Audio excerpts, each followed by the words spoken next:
empati, tegas inovasi Anda setia. Solusi empati, tegas inovasi Anda, pelayanan publik yang prima bagi Jakarta. Komitmen amanah, dedikasi sepenuh hati, dengan inovasi tiada henti, multi channel public service delivery 1500164, call center dan ajib siap melayani setia.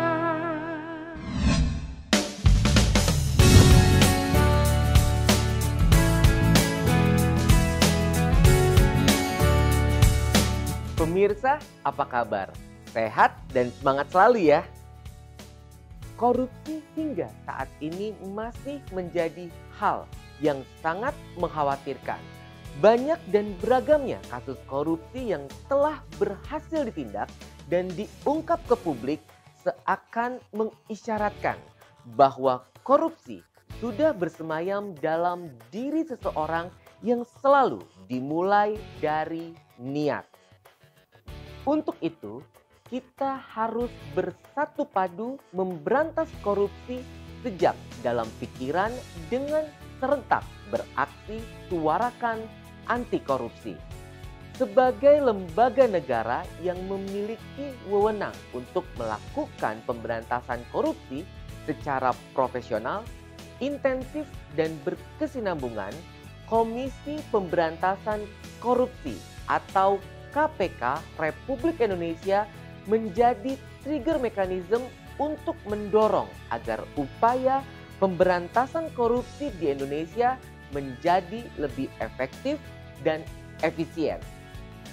Lalu seperti apa dan bagaimana pendekatan KPK dalam meningkatkan literasi dan peran serta masyarakat terkait pencegahan dan pemberantasan korupsi, serta bagaimana pula membangun niat dan kesadaran diri untuk berprinsip anti korupsi sejak dalam pikiran? Kita akan membahasnya bersama pelaksana tugas Deputi Bidang Pendidikan dan Peran Serta Masyarakat Komisi Pemberantasan Korupsi Republik Indonesia, Bapak Wawan Wardiana. Assalamualaikum Pak Wawan, apa kabar? Waalaikumsalam Mas Aldi, terima kasih, sehat Alhamdulillah. Alhamdulillah, sehat-sehat terus ya Pak. Pak Wawan, saya dan pemirsa ini tentunya sangat penasaran Pak dengan langkah KPK dalam melakukan pemberantasan korupsi di Indonesia. Kita akan membahasnya lebih dalam Pak terkait hal tersebut. Namun sebelum itu, kita sapa pemirsa terlebih dahulu ya Pak. Assalamualaikum warga Nusantara. Saya Wawan Wardiana sebagai Deputi Pendidikan dan Peran Serta Masyarakat di Komisi Pemberantasan Korupsi. Dan saya Aldi, Anda sedang menyaksikan Layanan Jakarta On TV.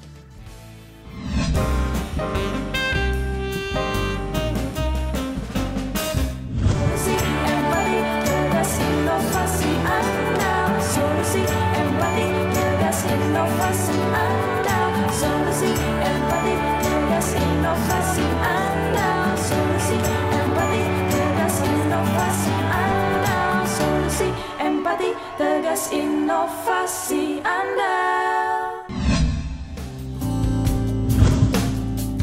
Korupsi adalah perbuatan melawan hukum dengan maksud memperkaya diri sendiri atau orang lain, baik yang dilakukan oleh perseorangan maupun korporasi yang dapat merugikan keuangan atau perekonomian negara. Sebagai sarana edukasi publik, mohon berkenan Pak Wawan untuk menjelaskan seperti apa pemahaman korupsi berdasarkan peraturan perundangan di Indonesia. Secara singkat, bagaimana Pak gambaran perbuatan melawan hukum yang dapat dikategorikan sebagai jenis tindakan korupsi?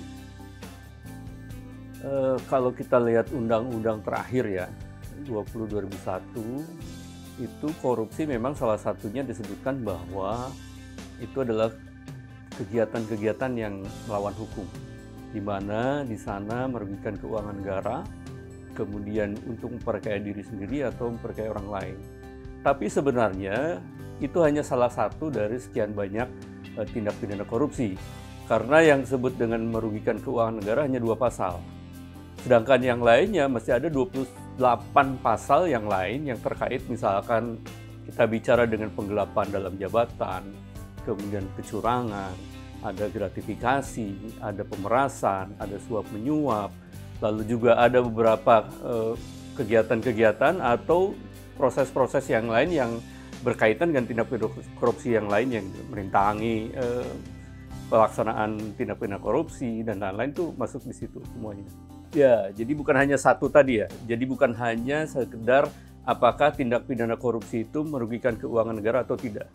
Kalau kita berbicara yang lain, itu hanya 2 pasal yang merugikan negara, yang lainnya tidak merugikan negara, tapi termasuk dalam tindak pidana korupsi. Baik Pak, tadi disebutkan beberapa perbuatan melawan hukum yang masuk dalam kategori tindakan korupsi. Di antaranya tadi ada gratifikasi, suap, dan pemerasan. Saya ingin tahu lebih dalam Pak penjelasan mengenai 3 hal tersebut. Hal dasar apa yang membedakan dan bagaimana pula kita dapat memahami perbedaan dari ketiganya Pak? Ya, kalau suap menyuap tadi, ya istilahnya juga suap menyuap gitu. Karena penyuapan di sini berarti ada yang menyuap, ada yang disuap nih. Ada 2 pihak yang terjadi di sana. Kalau kita hubungkan misalnya dengan perizinan di sini ya, sebuah perizinan katakanlah akan diberikan izin dalam jangka waktu katakanlah 30 hari. Karena saya ingin cepat gitu kan ya ini, maka saya datengin tuh orang yang biasa mengeluarkan izin siapa. Katakanlah kepala siapa lah gitu kan. Saya kasih sesuatu gitu kan ya Pak, tapi tolong nih, nggak usah 30 hari Pak, 2 hari aja atau 3 hari aja karena saya ada perluan Pak. Saya beri sesuatu di situ ya, untuk supaya yang 30 hari jadi 5 hari. Nah si penerimanya tadi juga sepakat, oke Pak, saya terima ini, gitu kan, ijab kabulnya di situ ya. Saya terima nih uang dan saya akan percepat izin Bapak yang harusnya 30 hari menjadi 5 hari. Nah itu suap menyuap gitu kan sini. Jadi ada ikatan, ada deal gitu kan ya sini ya. Nah yang kedua ada yang disebut dengan gratifikasi. Gratifikasi itu adalah penerimaan oleh penyelenggara negara atau pegawai negeri.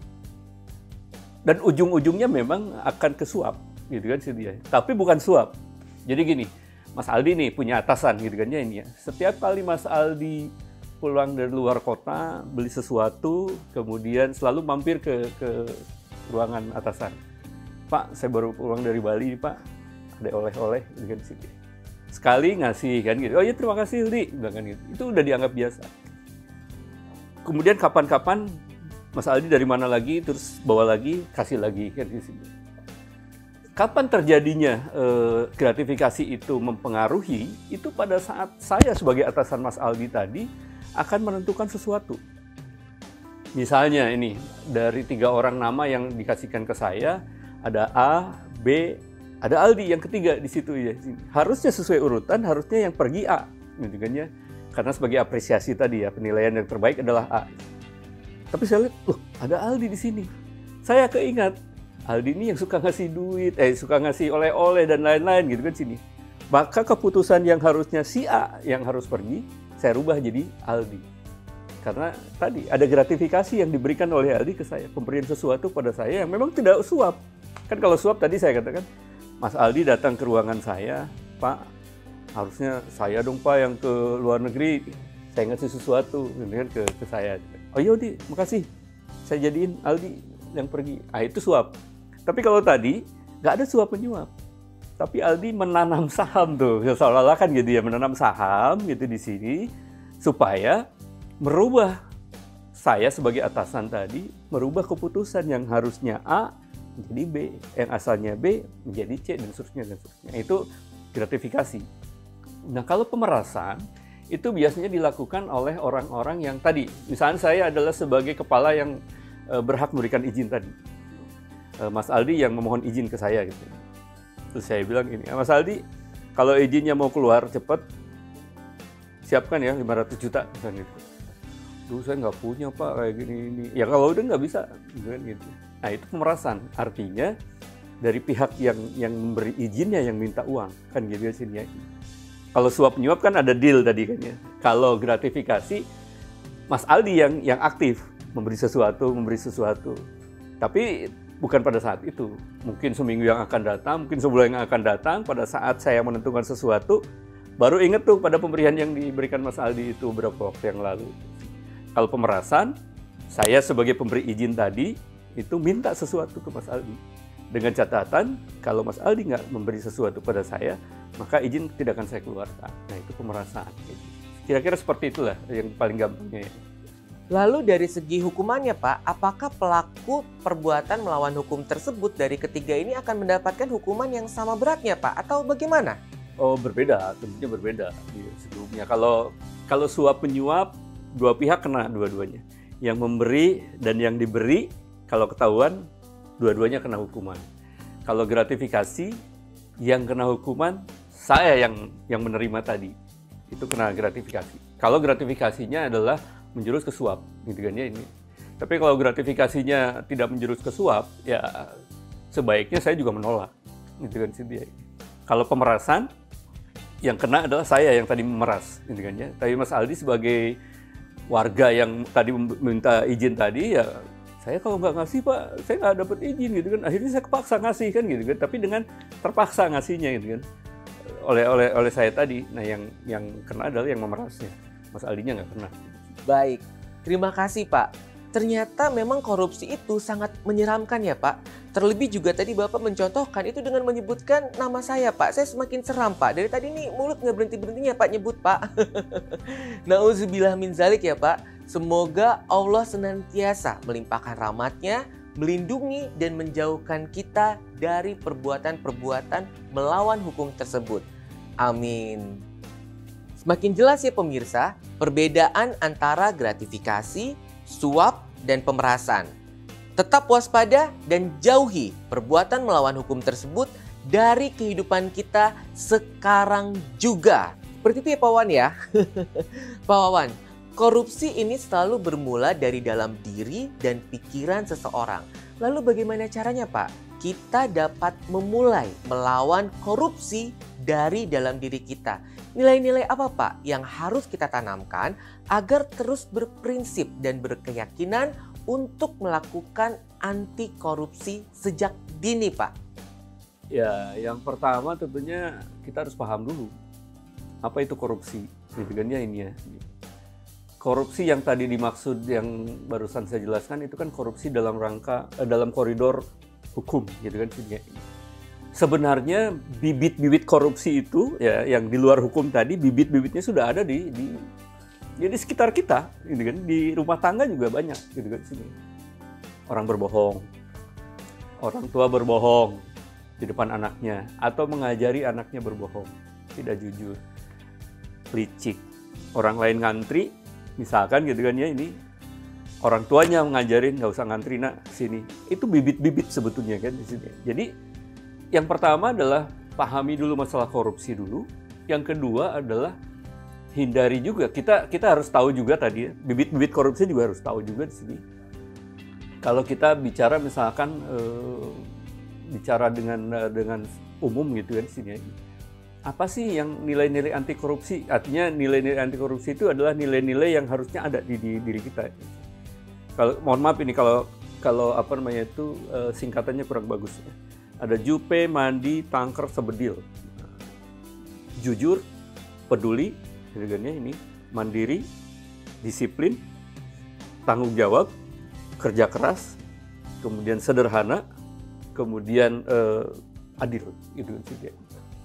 Nah, kalau itu nilai-nilai itu ditanamkan pada diri kita dan lingkungan sekitar kita gitu kan sini. Kemudian kita tahu dampak korupsi seperti apa gitu kan ya ini. Maka harusnya kita menghindari gitu kan ya, menghindari hal tersebut. Jadi kalau boleh saya katakan, pelajari dulu tadi masalah korupsi itu apa, lalu bibit-bibit terjadinya korupsi tadi apa, kemudian coba kita hindari gitu kan. Kita hindari, bahkan sebaiknya nilai-nilai tadi, nilai-nilai anti korupsi tadi itu betul-betul ditanamkan pada diri sendiri dan lingkungan sekitar kita. nggak ada lagi tuh di rumah misalkan kalau ada tamu ada apa, nah kasih tahu ibunya nggak ada, gimana caranya itu kan, ngasih tahu sama anaknya ibunya nggak ada, yang ngomong ibunya kan gitu kan. Nah itu hal sepertinya mengajarkan anak untuk tidak jujur kan gitu kan sini. Dan kalau itu tertanam di anak itu, dianggapnya oh nggak apa-apa juga ya ngomong kayak gitu. Akhirnya hal-hal seperti itu dibiasakan oleh anak juga di dalam lingkungan rumahnya sendiri. Nanti dibawa ke lingkungan sekitar rumah dengan teman-temannya, bawa ke sekolah, dan seperti itu kira-kira. Jadi tanamkan pada diri sendiri tadi, kemudian implementasikan pada lingkungan sekitar tadi. Saya kira itu. Tuh pemirsa, jadi mulai sekarang kita harus terus mengajarkan perbuatan-perbuatan baik kepada anak. Berhenti melakukan perbuatan buruk dan mencontohkan keburukan kepada anak. Seperti yang tadi Bapak Wawan sampaikan bahwa ketika kita ada di rumah, tapi kita suruh bilang anak kita bahwa kita tidak ada di rumah. Nah, ini segera kita hentikan pemirsa. Tidak boleh lagi pemirsa kita seperti itu. Karena ternyata berprinsip anti korupsi itu harus mulai dari diri kita sendiri yang kita tularkan kepada lingkungan terdekat dan kemudian kita tularkan kepada lingkungan sekitar. Seperti itu ya Pak Wan ya. Pak, ini menarik nih Pak terkait dengan edukasi terhadap anti korupsi ini kepada anak usia dini. Ini sebenarnya di usia berapa Pak seorang anak dapat kita berikan pendidikan mengenai anti korupsi? Lalu tantangan apa nih yang dihadapi oleh KPK dalam mengedukasi masyarakat terkait dengan pendidikan anti korupsi ini Pak? Pendidikan itu kalau saya katakan itu mulai dari PAUD sampai yang belum MAUD istilahnya saya. Jadi pendidikan itu diberikan dari mulai PAUD sampai orang sebelum MAUD gitu kan ya, MAUD gitu kan. Jadi tidak ada batasnya sebetulnya kan. Bahkan kalau di agama mengatakan pendidikan itu dari mulai buayan ibu ya. Minal mahdi ilal lahdi kan gitu kan sini ya. Jadi mulai dari buayan ibu sampai masuk ke liang lahat itu pendidikan seperti itu. Demikian juga pendidikan anti korupsi. Jadi dari anak-anak PAUD yang kan orang mulai mengerti itu kan setelah usia katakanlah 4 tahun 5 tahun di PAUD ya, di pendidikan anak usia dini gitu kan sini. Nah itu kita ajarkan gitu kan sini ya ke teman-teman di anak-anak itu, kemudian nanti level di dasar SD, SMP, SMA sampai perguruan tinggi gitu kan sini. Itu di jalur formal gitu kan sini ya. Jalur non formal ya teman-teman kalau sudah perguruan tinggi bekerja berarti kan ya, bekerja entah menjadi ASN atau menjadi pegawai swasta atau wira swasta, ya itu juga disosialisasikan pendidikan-pendidikan anti korupsi di sini. Atau bergerak di bidang apapun juga ya kita masuk juga. Jadi kalau saya katakan teman-teman saya ini di Kedeputian Pendidikan dan Peran Serta Masyarakat ini nggak ada batasannya gitu. Jadi orang-orang dari manapun, dari usia tadi bahkan dari buayan tadi sampai orang belum MAUD ya kita masuk semua gitu. Nggak ada batasannya gitu di sini. Kalau bahan kita harus selalu up to date. Nah ini kebetulan sekarang itu kalau kita bicara pakar ya, pakar-pakar pendidikan, pakar-pakar teknologi, pakar-pakar itu sangat banyak. Tapi kalau kita berbicara pakar integritas ini agak susah gitu kan ya ini. Karena namanya korupsi, integritas itu nggak bisa dilihat sebetulnya ya. Maksud saya gini, orang yang nggak ada jaminan maksudnya, orang nggak ada jaminan, orang yang sudah mendapatkan award anti korupsi pun gitu kan sini, besok-besoknya bisa korupsi kan gitu kan. Jadi nggak bisa siapa nih yang jadi pegangan siapa gitu kan sini. Jadi kesulitan kita sekarang adalah mencari pakar-pakar gitu kan ini yang bekerja sama dengan kami gitu untuk membuat materi-materi yang berkesesuaian dengan tadi usianya ya, dengan PAUD. Misalkan kita bikin buku-buku cerita, atau kayak tadi misalkan kita juga datang ke PAUD waktu zaman belum COVID gitu kan ya, ini berbicara di PAUD, cerita-cerita mungkin yang sederhana aja, cerita kejujuran gitu kan ya. Dan ya sesuaikan dengan kondisi anak-anak gitu sih. Kalau untuk level SD, SMP, SMA gitu mungkin mata pelajaran. Kalau sulit mata pelajaran karena sudah terbatas jumlah mata pelajaran yang sangat banyak, ya mungkin insersi dalam bentuk penugasan-penugasan dalam pelajaran-pelajaran, apakah itu Pancasila, PKN atau apapun juga. Sebenarnya mata kuliah apapun juga bisa sebenarnya. matematika sekalipun gitu kan ya, ini bisa diinsersikan nilai-nilai anti korupsi tadi itu gitu kan ya dalam tugas-tugas dan lain-lain. Nah ya tantangannya bagi kita adalah hambatannya seperti itu. Jadi sekarang itu agak susah mencari pakar-pakar untuk mengupdate materi-materi tadi di situ ya ini. Tapi bukan berarti kami berhenti begitu saja. Tetap saja kita berusaha juga kan.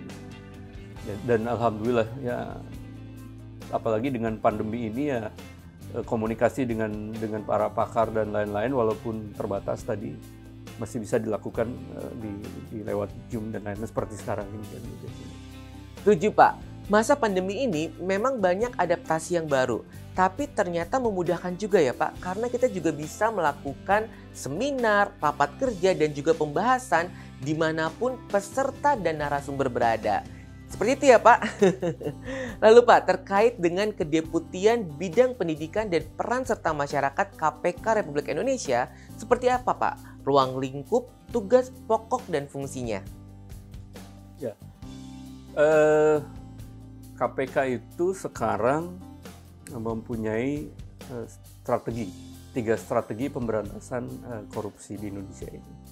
Yang pertama lewat pendidikan. Harapannya dengan pendidikan ini merubah budaya, gitu kan ya, menjadi budaya yang anti korupsi, gitu kan. Dengan tadi sosialisasi, dampaknya seperti apa, kemudian upaya-upaya yang dilakukan seperti apa. Harapannya kalau sudah tertanam nilai-nilai anti korupsi di masing-masing orang individu, maka tidak lagi ada keinginan untuk korupsi. Yang kedua adalah pencegahan. Dengan pencegahan ini, maka berupaya KPK itu untuk menutup celah-celah. Kalau di pencegahan ke sistem, gitu kan ya. Kalau di pendidikan ke individu, kalau pencegahan ke sistem. Nah, yang ketiga adalah penindakan. Di penindakan itu ya efek jerak. Artinya kalau orang yang sudah melakukan tindak pidana korupsi ya tetap harus ditindak di sini. Nah, di pendidikan sendiri kita punya 4 direktorat gitu. Yang pertama Direktorat Jejaring Pendidikan, tadi yang dikatakan tadi, jejaring pendidikan itu di undang-undang baru ini namanya jejaring pendidikan. Kalau dulu namanya jenjang pendidikan. Kalau jenjang pendidikan itu berarti tadi ada SD, SMP, SMA, perguruan tinggi. Nah, sekarang namanya jejaring pendidikan. Apa yang maksud bedanya apa dengan jejaring? Kalau kita bicara jejaring itu begini, kalau kita bicara ke sebuah sekolah, yang kita perhatikan bukan hanya siswanya saja, tapi bagaimana dengan gurunya.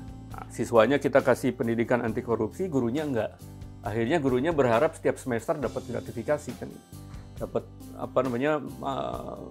pemberian dari orang tua kan gitu kan. Artinya gurunya juga harus kita masukkan nilai-nilai anti korupsi seperti apa. Kepala sekolahnya, bagaimana pengelolaan BOS dan lain-lainnya. Ada komite sekolahnya, bagaimana mengelola uang yang ada di situ. Ada pengawas sekolah. Nah, jadi kalau kita berbicara di jejaring pendidikan ini, maka sekolah itu bukan hanya siswa, tapi ada guru, kepala sekolah, komite sekolah, pengawas sekolah, dan lingkungannya. Itu di jejaring. Termasuk juga yang non formalnya. Lalu direktorat yang kedua di kami itu adalah ada Soskam, sosialisasi dan kampanye. Mensosialisasikan anti korupsi ini dan mengkampanyekan anti korupsi ini. Kalau istilah sekarang ada above the line, ada below the line gitu kan ya. Ini dengan kondisi media yang ada sekarang itu pokoknya kita masuk ke semua media, baik itu yang online maupun yang offline, pokoknya kita masuk kampanyekan terkait dengan anti korupsi di sini. Yang ketiga ada Permas. Ini peran serta masyarakat. Nah, di Permas ini adalah bagaimana meningkatkan peran serta masyarakat di dalam pemberantasan korupsi ini. Sebetulnya dengan 3L istilahnya. Ada 3L tuh.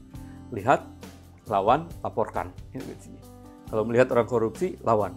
Oh, nggak berani atasan saya, laporkan. Gitu kan 3L di situ ya. Kita dorong semua lini masyarakat, komunitas, dan lain-lain itu bisa melakukan 3L. Dan yang terakhir adalah Diklat. Diklat anti korupsi. Nah, di Diklat anti korupsi ini kita mau melakukan pendidikan dan pelatihan kepada seluruh jenjang dari seluruh masyarakat gitu kan, yang ingin berpartisipasi memberantas korupsi. Di Diklat ini khususnya ada dua pilihan lah.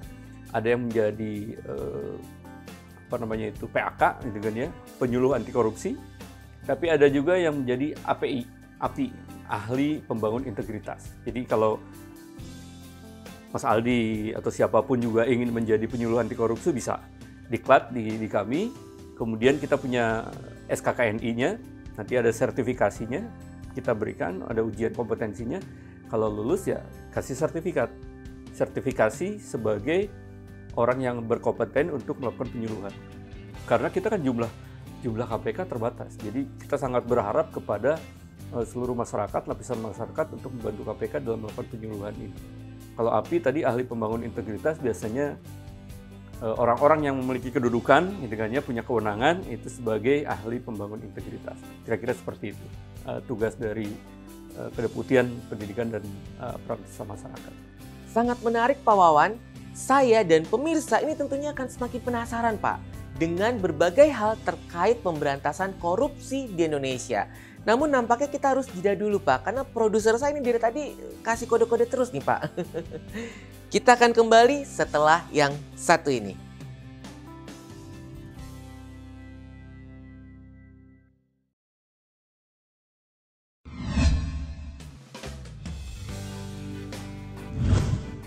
Pemirsa, masih di layanan Jakarta On TV. Saat ini kita juga masih terhubung secara virtual bersama dengan Deputi Bidang Pendidikan dan Peran Serta Masyarakat Komisi Pemberantasan Korupsi Republik Indonesia, Bapak Wawan Wardiana. Pak, pandemi COVID-19 yang melanda Indonesia dan 215 negara di dunia dengan 175 juta orang terinfeksi dan lebih dari 3,7 juta telah kehilangan nyawanya. Namun sangat disayangkan Pak, di tengah seluruh elemen bangsa sedang berjuang bangkit dari pandemi, nyatanya kasus korupsi juga tetap terjadi. Sebagaimana yang diberitakan media akhir-akhir ini. Sangat mengkhawatirkan Pak. Secara singkat, apa saja Pak kasus-kasus korupsi yang terjadi selama pandemi COVID-19 ini Pak? Dan bagaimana penanganan yang dilakukan oleh Komisi Pemberantasan Korupsi Republik Indonesia? Ya, jadi pas pandemi ini kan terutama di pusat dan daerah ini di negara kita ada namanya refocusing ya.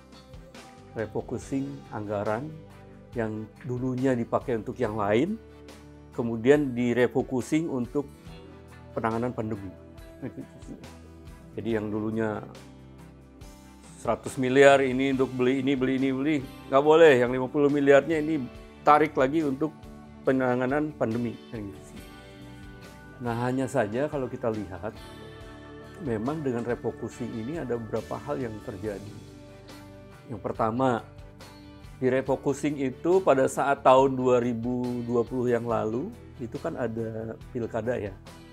Jadi mumpung tuh di refocusing, masukin ke bansos, bansosnya kemudian dibagikan dalam bentuk ada tempelan nama orang yang mau mencalonkan menjadi kepala daerah dan lain-lain. Itu penyalahgunaan wewenang sebetulnya kan gitu isinya.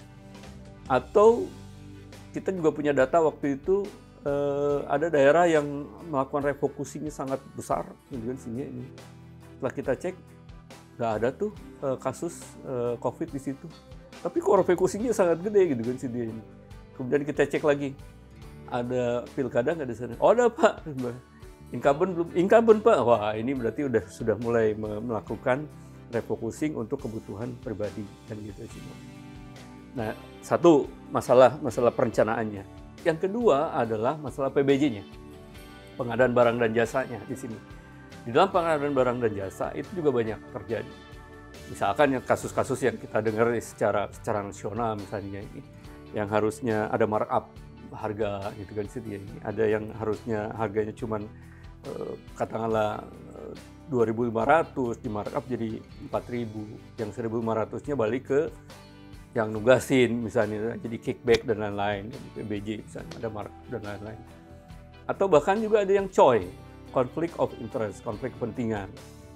kemarin mungkin kita dengar kasus juga di Jawa Barat ya, khususnya di situ.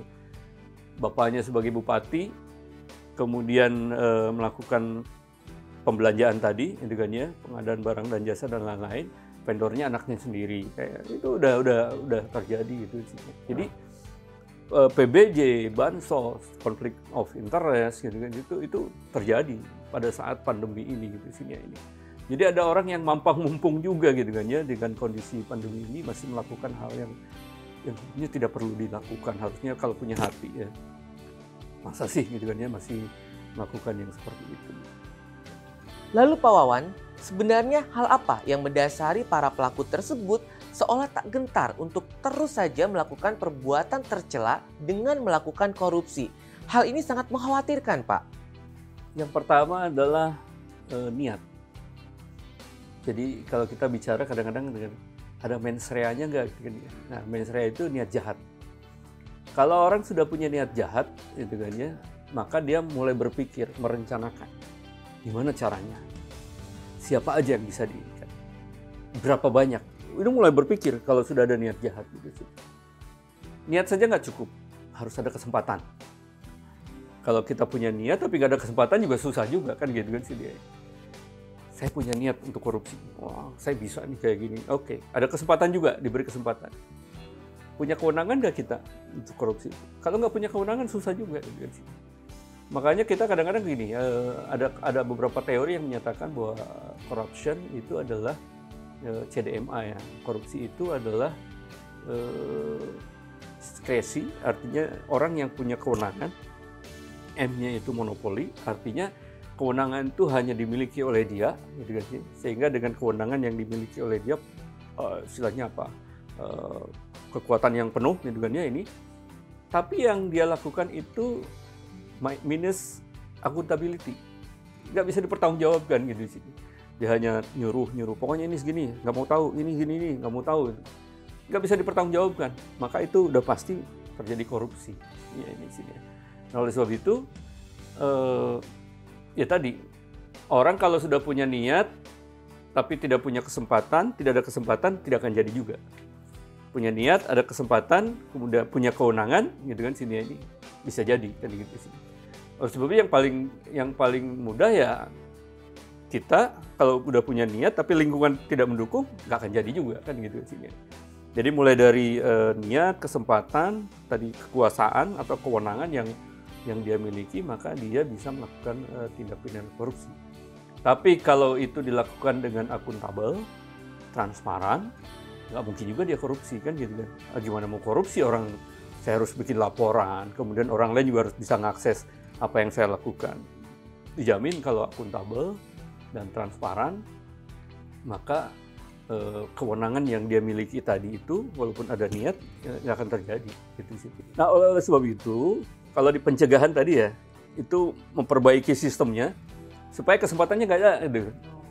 Orang udah punya niat, tapi nggak bisa orang sini ditutup, ini situ ditutupkan. Nah ini orang pencegahan nih, memperbaiki sistem. Saya di pendidikan, itu gimana caranya merubah niat. Gitu. Yang tadinya punya niat korupsi, setelah mendengarkan sosialisasi dari teman-teman saya, dampaknya begini loh, kalau Anda melakukan korupsi ini begini loh, nanti ini keluarga akan seperti ini, anak akan seperti ini, gitu kan.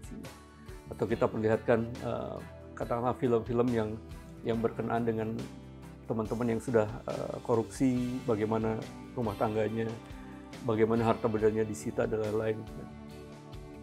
Lalu secara umum bagaimana Pak perkembangan penindakan kasus korupsi di Indonesia saat ini? Kalau korupsinya sih ya dari dulu sampai sekarang mungkin nggak jauh-jauh amat. Ya begitu-begitu juga gitu ya. Suap menyuap, kemudian tadi penyalahgunaan wewenang, kemudian ya mengerugikan keuangan negara dan lain-lain gitu sih. Yang berubah itu mungkin modusnya ya.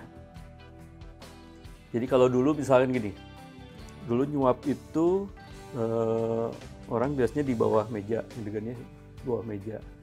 Kemudian sekarang karena era keterbukaan, orang berani tuh bawa amplop, kasih amplop misalnya gitu. Lalu berubah lagi. Sekarang ditransfer gitu kan ya, ada mobile banking dan lain transfer. Setelah ketahuan sama PPATK gitu kan ya, karena yang kalau transfernya gede-gede pasti PPATK juga akan melihat gitu. Balik lagi pakai kardus duitnya kan gitu, dan seterusnya. Ketahuan lagi gitu. Sekarang berubah lagi. Caranya adalah ya kasih aja ATM.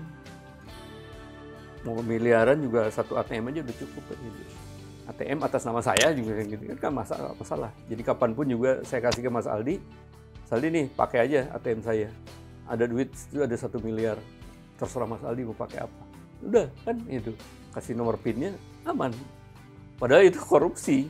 Artinya saya mau nyuap Mas Aldi gitu kan ya, dengan nggak usah gepokan duit lagi, itu cukup satu ATM aja. Jadi modus itu pasti dengan teknologi tadi. Dan kita tentunya di aparat penegak hukum juga harus banyak belajar. Sekarang ada Bitcoin gitu kan ya ini.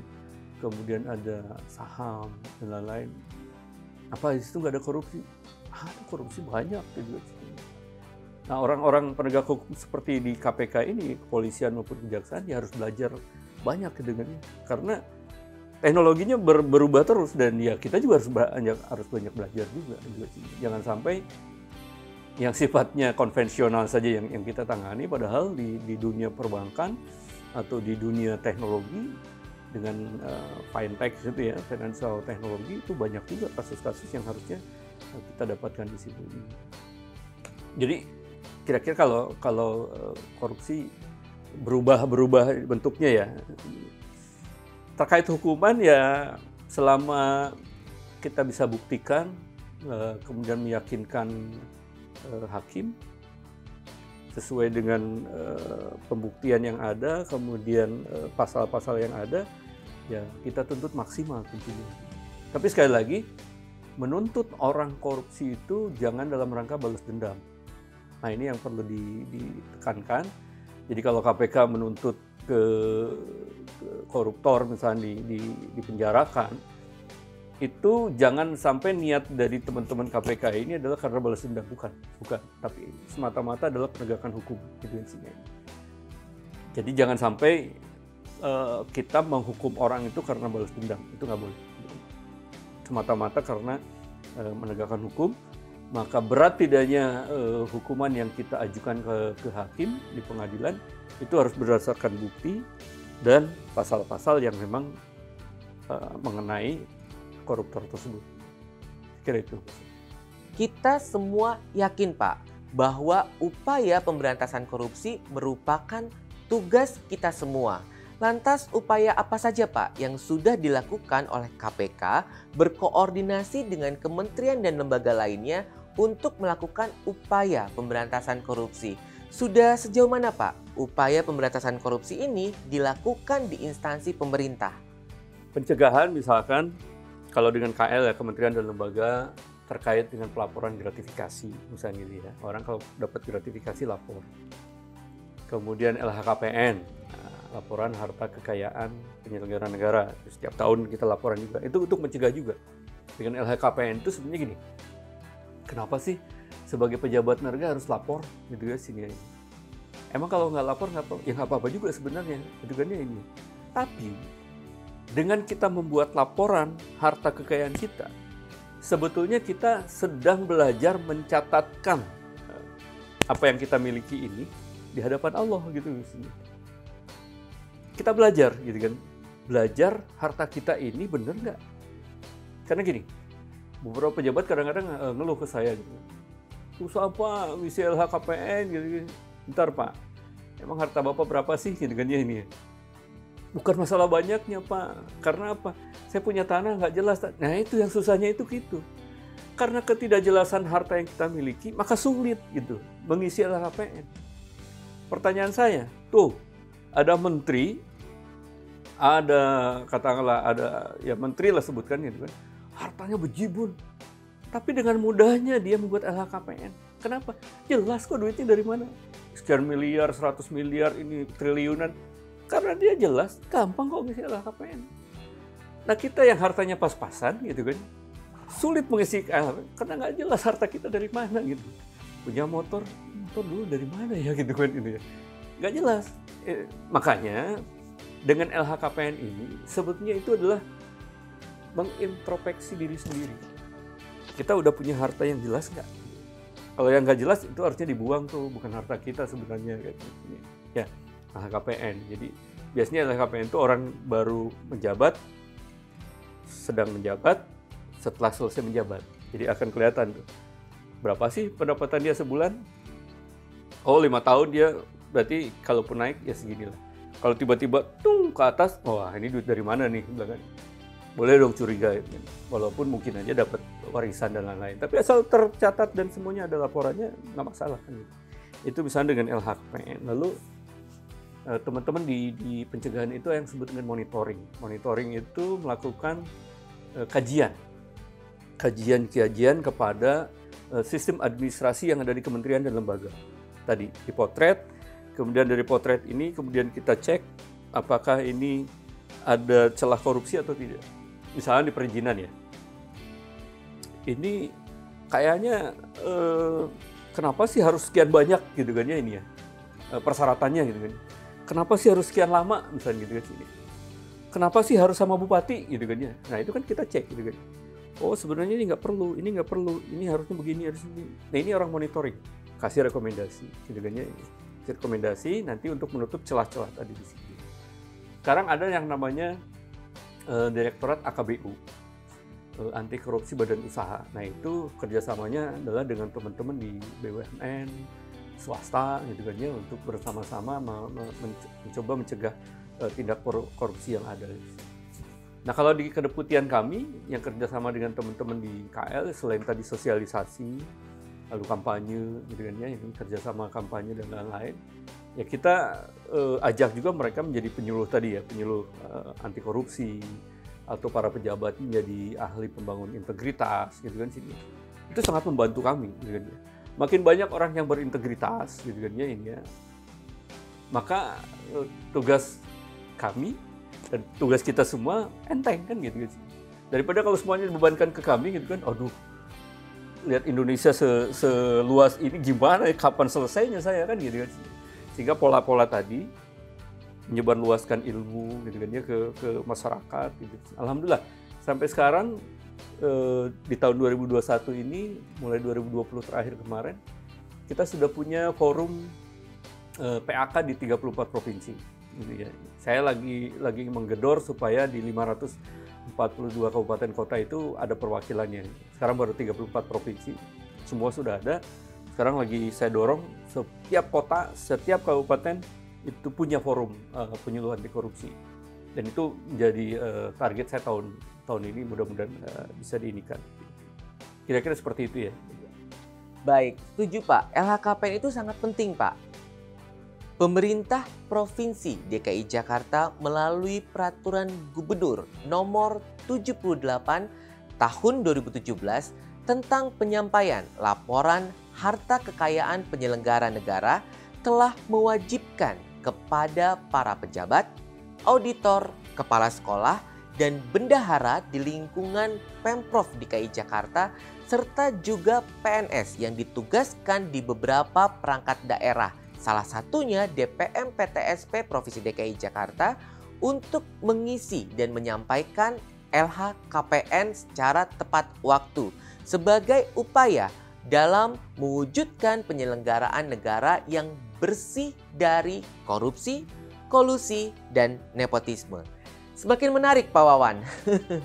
Namun nampaknya kita harus jeda terlebih dahulu Pak. Ya.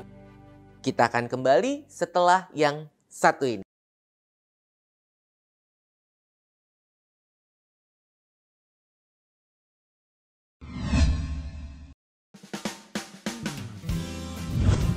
Pemirsa, masih di layanan Jakarta On TV.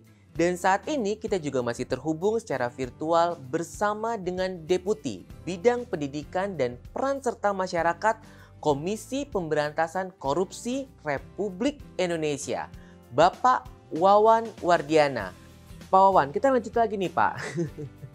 Secara umum, bagaimana gambaran kasus korupsi terkait penyelenggaraan pelayanan publik, khususnya pelayanan perizinan dan non-perizinan di Indonesia, Pak? Kalau kita lihat beberapa kasus ya, kasus-kasus yang terjadi misalnya di Kutai atau yang dekat-dekat sini di Bekasi kemarin ya, perizinan untuk lahan menjadi apa kemarin apartemen misalnya gitu ya sini. Lalu ada juga yang di Bogor misalnya gitu kan ya, terkait dengan izin lahan, alih fungsi lahan dari lahan hijau menjadi yang industri yang lain-lain gitu. Itu hampir semuanya di perizinan gitu. Jadi yang harusnya tadi kembali lagi, harusnya itu tidak dikeluarkan izinnya karena ada suap menyuap tadi, dikeluarkan izinnya, gitu kan sih dia ini. Yang harusnya nggak boleh jual tanah itu, gitu kan di sini ya, karena itu misalnya lahan hijau dan lain-lain, karena ada deal dan suap menyuap tadi, kemudian dikeluarkan juga. Atau ada juga beberapa kasus-kasus tertentu yang misalkan saja pengurusan izin. Jadi mengurus izin yang harusnya apa istilahnya katakanlah disebutkan hanya 2 juta gitu kan situ ya ini. Tapi karena udah tahu ini pengusaha ini akan berinvestasi dan lain-lain gitu, maka petugas atau tadi orang yang memberikan izinnya melakukan pemerasan. Nggak mungkin 2 juta kalau yang kayak gini misalnya gitu kan ya. Padahal tertera udah jelas-jelas 2 juta misalnya gitu ya. Dia minta kalian 20 juta atau mungkin 200 juta gitu kan sini. Nah yang minta izin karena butuh gitu kan ya ini ya. Itu pemerasan, termasuk pemerasan tadi kan sini. Jadi kira-kira kalau di perizinan biasanya seperti itu ya. Ada yang harusnya tidak boleh izin diberikan izin, atau tadi dalam pemerasan tadi pembayaran ini, atau suap menyuap tadi kan gitu di sini. Suap menyuap yang dilakukan supaya izinnya bisa dipercepat atau dipermudah gitu kan sih. Kira-kira seperti itu. Sangat mengkhawatirkan, Pak. Lalu agar masyarakat dan penyelenggara negara dapat bersama melawan korupsi sedini mungkin, hal-hal apa saja Pak yang perlu dicermati sebagai potensi korupsi di perizinan Pak? Ya tadi, kalau dari tadi beberapa yang saya ungkapkan itu biasanya itu karena ada perantara tadi. Ada pihak-pihak tertentu yang dia pengen ngurus izinnya, tapi pengen enaknya aja gitu kan ya, nyuruh orang gitu kan ya, menyuruh orang sebagai perantara untuk melakukan izin. Nah orang ini sebagai perantara ya dia bisa memarkup angka dan lain-lain gitu, atau mempermudah dan lain-lain gitu. Dan yang kedua adalah terkait dengan masalah transparansi dan akuntabilitas tadi situ. Ada beberapa perizinan yang syarat-syaratnya disembunyikan. Syaratnya 1, 2, 3, langsung 5 gitu kan ya. 4-nya kalaupun ada samar-samar gitu kan. Sehingga orang jadi ini gimana ya? Akhirnya telepon nanya, Pak nomor, oh gampang ini dan seterusnya dan seterusnya. Sehingga yang tadi ada birokrasi yang sangat panjang atau persyaratan yang terlalu banyak itu, sehingga mengakibatkan orang ya melakukan tadi beberapa hal yang tindak pidana korupsi, mempermudah perizinan tadi di sini. Akhirnya ya kalau lihat dari tadi ada suap, ada gratifikasi atau kickback tadi, pemerasan tadi kan gitu. Artinya sekecil apapun pelanggaran korupsi yang dilakukan pasti akan terungkap dan setiap pelanggar akan diberikan sanksi tegas. Seperti itu ya Pak Wawan? Jadi warga Nusantara, ayo kita bersama lawan korupsi. Kita yakin kita pasti menang lawan korupsi. Pak Wawan, seberapa penting seseorang harus mengurus perizinannya secara mandiri tanpa menggunakan pihak ketiga? Dan bagaimana Bapak melihat kampanye publik yang dilakukan oleh DPM PTSP Provinsi DKI Jakarta, yaitu kampanye publik urus izin sendiri itu mudah sebagai ikhtiar bersama dalam melawan korupsi? Ya kalau kata saya yang harusnya yang punya berkepentingan tadi itu harusnya ngurus diri sendiri gitu kan. Biar dia tahu tuh izin tuh kayak apa sebetulnya. Karena kalau logikanya kalau dia ngurus sendiri, dia akan tahu kan sebenarnya ya kebutuhannya apa saja gitu kan. Apa ada relevansinya dengan yang dia ajukan atau tidak, dia jadi tahu juga gitu kan sih.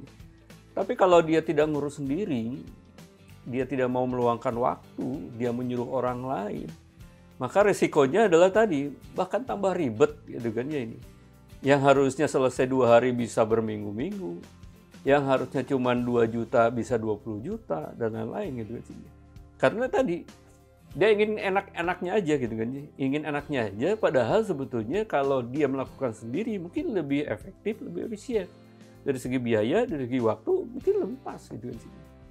Nah, oleh sebab itu, setuju, dikampanyekan mengurus diri sendiri, itu kan harus lebih gencar lagi. Dan yang penting adalah bahwa harus ada keinginan dari hasil kampanye tadi, menimbulkan keinginan dari masyarakat sendiri, supaya, oh iya ya, mengurus izin kayak gini nggak usah lama-lama, gitu kan, nggak usah ribet-ribet kok, gitu kan ya ini. Apalagi sekarang dengan teknologi, misalnya gitu kan ya, dengan menggunakan gadget aja udah cukup, gitu kan ya, tidak perlu sampai saya harus datang ke PTSP, gitu kan ya ini. Apalagi belum lagi jauhnya dan panas dan seterusnya. Dengan teknologi yang seperti sekarang mungkin lebih mudahkan mereka untuk mengurus izin tadi. Jadi ya sebaiknya hindari jasa-jasa pihak ketiga yang memang tidak dibutuhkan. Kecuali jasa pihak ketiga yang memang dibutuhkan. Kan kadang-kadang ada juga gitu kan ya. Untuk ngukur ini nggak mungkin saya ngukur kayak gitu misalkan ya pihak ketiga. Tapi itu yang jelas-jelas juga tercatat di kantor perizinannya, jangan juga asal nunjuk orang gitu. Pemprov DKI Jakarta melalui Dinas Penanaman Modal dan Pelayanan Terpadu Satu Pintu DPM PTSP Provinsi DKI Jakarta menghadirkan inovasi layanan antar jemput izin bermotor atau AJIB, di mana petugas AJIB dapat melakukan pendampingan atau asistensi pengurusan perizinan mulai dari permohonan sampai dengan izin diterbitkan atau end-to-end proses. Layanan AJIB adalah gratis. Lalu bagaimana Pak Wawan melihat inovasi yang dihadirkan oleh DPM PTSP Provinsi DKI Jakarta tersebut, Pak? Bagus gitu kan ya, artinya tadi membantu masyarakat yang, karena gini, walaupun sekarang sudah revolusi industri 4.0 gitu kan ya, tapi kita tidak boleh menutup mata juga beberapa masyarakat kita yang masih belum melek lah teknologinya gitu kan ya, ini literasinya mungkin kurang, ya kesalahan kita juga yang kurang memberikan literasi kepada mereka itu. Artinya dibantu, gitu kan ya, dibantu oleh para petugas tadi yang sebut AJIB tadi dengan datang ke rumah masing-masing. Hanya yang perlu dipikirkan atau yang perlu diinikan adalah kita harus menjaga integritas dari petugasnya, gitu kan. Sistemnya sudah bagus. Tadinya kan kita dengan sistem teknologi yang kita miliki tidak ketemu tuh orang, jadi tidak ketemu, bayar juga transfer dan lain-lain. Nah, sekarang ketemu orang nih. Nah, biasanya orang dengan orang itu berkomunikasi dan transaksional bisa terjadi. Oleh sebab itu, yang paling harus diperhatikan adalah kalau sudah berpikir dengan orang, ya berarti integritas petugas AJIB-nya tadi yang harus kita pertahankan ya, gitu. Perlu tingkatkan gitu, supaya betul-betul masyarakat itu mendapatkan layanan. Kalau gratis gitu kan sini. Kan kalau masyarakat tidak tahu itu gratis, atau disebutkan ini gratis loh, saya sebagai petugas AJIB, saya bisa aja cari alasan kan gitu. Ya Bu, gratis sebetulnya itu kan, tapi kan kalau untuk ini aja, ini Ibu butuh untuk ini. Saya bisa bicara kayak itu. Kalau orang sudah tidak berintegritas pasti nyari-nyari kesempatan seperti itu. Jadi bagus AJIB, tapi tingkatkan, pertahankan, kalau bisa ditingkatkan integritas dari para petugasnya. Secara umum, bagaimana Bapak melihat potret penyelenggaraan pelayanan perizinan dan non-perizinan di Jakarta saat ini, Pak? Dan bagaimana pula pandangan Bapak terkait dengan komitmen Pemprov DKI Jakarta dalam memberikan kemudahan berusaha dan kemudahan perizinan di wilayah ibu kota? Ya, saya secara pribadi, saya merasa terbantu sekali gitu kan sini ya. Tahun yang lalu lah, terutama tahun yang lalu waktu terjadi awal-awal pandemi, kita harus mengurus SIKM kayak gitu ya. Dan itu tidak lama tuh saya bikin pakai aplikasi tadi, saya kirim, kemudian berikutnya dapat balasan gitu kan sini. Saya tanya ke teman-teman, saya perlu datang ke sini, ngapain Pak datang ke sini gitu kan ya? Oh cukup aja dengan aplikasi, itu sangat-sangat membantu gitu. Saya yakin perizinan yang lain pun mirip-mirip seperti itu kira-kira ya. Ini yang saya alami saja gitu. Artinya fasilitas-fasilitas dengan teknologi informasi yang ada di sini itu sangat-sangat membantu, terutama bagi kami yang memang mobilitasnya sangat tinggi tentunya gitu. Kalau kami harus datang ke kantor dan kayaknya sudah bukan zamannya lagi sekarang kan gitu kan ya, apalagi didorong dengan pandemi sekarang, virtual ketemu gitu kan ya, virtual meeting atau itu udah biasa gitu. Sehingga dengan adanya aplikasi-aplikasi yang dibuat untuk perizinan dan itu sangat-sangat membantu efektivitas baik efisiensinya gitu kan ya. Baik, saya kira dengan era teknologi informasi sekarang gitu kan ya, menjadi satu keniscayaan sebetulnya untuk mengurus perizinan maupun hal-hal yang sifatnya tadi mengurangi tatap muka itu sudah menggunakan teknologi informasi. Apalagi saya katakan tadi dengan revolusi industri 4.0 mau nggak mau gitu kan ya ini. Dan kalau saya pikir di Jakarta mayoritas sudah terbiasa gitu. Salah satunya saya juga sudah menggunakan aplikasi Jak Evo tadi kan dalam mengurus perizinan, khususnya terkait waktu tahun 2020 ya, awal-awal pandemi itu kan saya sering keluar kota dan lain-lain, keluar Jakarta, masuk Jakarta harus ada SIKM waktu itu. Sempat kebingungan juga waktu itu kan, gimana nih ngurusnya sebenarnya gitu kan. Sementara saya juga nggak boleh keluar kantor, kan masih WFH dan lain-lain. Tapi ternyata tadi dengan Jak Evo dan lain-lain itu dengan mudahnya saya mendapatkan SIKM gitu. Dan bagi teman-teman atau warga Jakarta khususnya yang memang ya mohon maaf masih literasi teknologi kurang gitu kan, masih ini ya tadi dibantu oleh Ajib tadi kan ya, ini antar jemput oleh petugas gitu kan ya, ini itu sangat membantu juga gitu kan, ya, untuk warga yang lainnya. Tapi mayoritas sudah pasti yang literasinya terhadap teknologi tinggi, yang tinggal pakai Jak Evo tadi aja, saya kira itu. Baik, terima kasih Pak. Apresiasi diberikan kepada Bapak dan warga ibu kota lainnya yang telah mengurus perizinan secara mandiri tanpa menggunakan pihak ketiga. Semakin membuktikan bahwa di Jakarta urus izin sendiri itu mudah. Pak Wawan, kita sudah sampai di penghujung acara nih Pak. Sebelum kita mengakhiri, pesan atau semangat apa yang ingin Bapak sampaikan kepada warga Nusantara, pemirsa dari layanan Jakarta On TV, agar terus mewujudkan penyelenggaraan pelayanan publik yang anti korupsi? Silakan Pak. Ya, saya katakan tadi, izin itu mudah kalau memang kita urus sendiri. Artinya urus izin sendiri itu jauh lebih mudah gitu kan ya, dibandingkan kalau kita menggunakan pihak ketiga atau calo, apalagi pihak-pihak tertentu yang tidak bertanggung jawab gitu. Jadi warga Jakarta jangan lupa urus izin sendiri itu mudah. Sebagai terakhir saya kasih pantun aja ya, baik untuk petugas maupun untuk masyarakat nih. Ke Jakarta naik pesawat, bawa koper penuh terisi. Tolong ingatkan rekan sejawat, jangan sampai terlibat korupsi. Beli sepatu merek Adidas, belinya jauh di Gorontalo. Wahai warga Nusantara yang cerdas, uruslah sendiri izin, jangan pakai calo. Luar biasa Pak Wawan, terima kasih Pak. Ini saya sebagai putra Betawi asli yang lahir, tinggal, dan kerja di Jakarta. Ini jiwa-jiwa balas pantun saya langsung bergejolak Pak. Saya juga punya pantun nih Pak.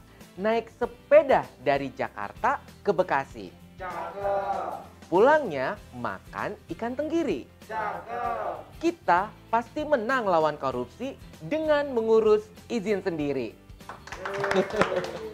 Pak Wawan, terima kasih atas obrolan hangat dan waktu yang telah diberikan.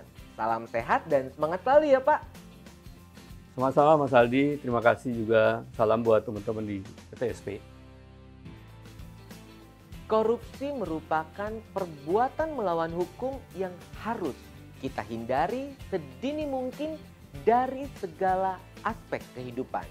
Keterlibatan dan kontribusi aktif masyarakat menjadi kunci dalam pencegahan dan pemberantasan korupsi di Indonesia. Mari serentak beraksi suarakan anti korupsi. Bersama pasti kita menang lawan korupsi. Sampai bertemu di episode selanjutnya. Salam setia melayani Jakarta. Na na na na na na na na na na. I wanna show you how good it will be. Never needed anyone the way I need you right now.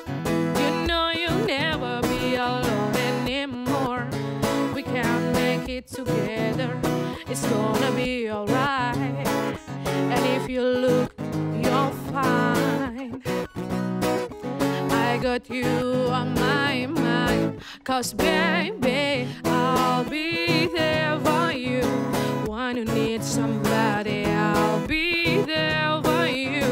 When you want someone who cares, when you're down and feeling blue, I'll be there for you. When you call me, I'll be there. Na na na na.